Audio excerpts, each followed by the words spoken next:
vlog बनाउनु भन्दा नि त्यतिकै फेसबुकमा यसो पोस्ट गर्नको लागि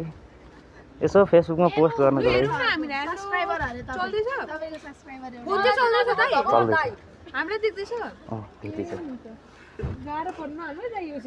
तपाईँ फेसबुकमा भाइरल क्या अब सबैजना भाइरल क्या अब सबैजना भाइरल ल अब फेसबुकमा ओनै छ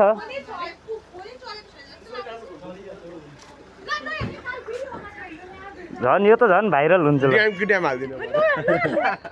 हेर्नु चल्या छैन भनेको होइन म त हेर्दिनँ है त्यो मलाई हेर्नु न ल